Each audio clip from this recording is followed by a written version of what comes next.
You were kind of a internet meme this past week with your reaction at the press conference.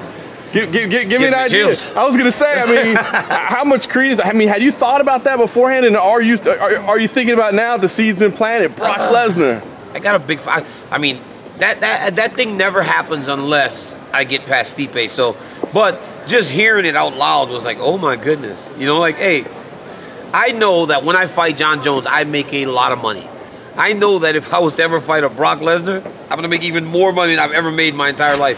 And ultimately, championships and money is why we do this. You know, I don't care for all the other stuff. I want to get paid. I'm almost 40. The door's about to close on me, so why not ride out into the sunset with a massive payday? Truckloads of money.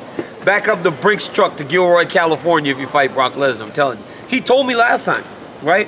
When that thing broke that he was fighting at UFC 200, I said, Big Brock, is it Christmas morning in the Cormier household? He goes, Merry Christmas, DC, you're welcome. That's what he told me. He knows that the money's coming when he's on your card or if you're fighting against him. He knows that you're getting paid. Does that almost make this more special, knowing that might be possible? I mean, the history that you would set here, the 2 belts, I mean, that would be impressive enough. But that would be the most big. That's the biggest thing. Yeah. Right. Ultimately, I'm a competitor, and I'm about accomplishments, achievements, and being remembered. You know, like the curtain's coming down on me.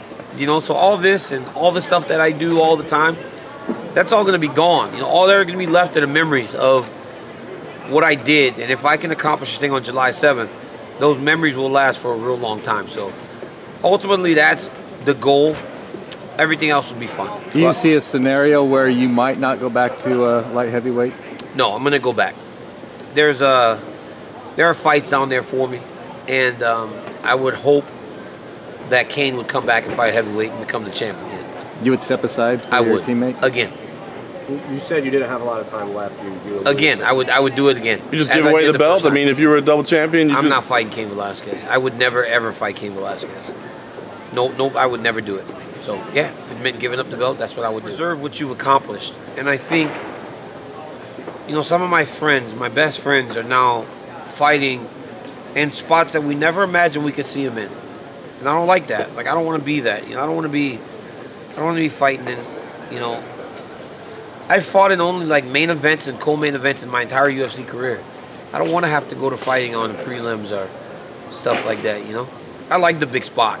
I've been in some of the biggest fights in the UFC, man. I fought those Jones fights. By the time we get in that octagon, it feels like the roof is going to fly off the building. UFC 200. Crazy. Fighting Anderson Silva. That fight in Houston was insane. UFC 187, where everybody just got demolished. The energy was just insane. But if I fought on the prelims, by the time that main card started and Travis Brown and Arlovsky hit the octagon and Weidman did what he did to Belfort, I would have never got to experience it because I would have already been done. It just have always built to me. And I don't want to ever experience the other side of it. I want to preserve what I've done in this 10 years that I've been in fighting. And that means that I've got to be done by next year. But if you defeat Stipe and you get the Brock fight, is there really room for another light heavyweight? No, then there wouldn't be another time. I mean, I would have to do it way too fast, right? Brock would still have to go back into the testing pool, though. So while he's going through that 6-month testing thing, maybe I can squeeze in a light heavyweight fight and then get back to him. Hey, I can fight in March. If there's a fight March 2nd of 2019, I can fight. As long as it ain't past March 20th of 2019, I can fight.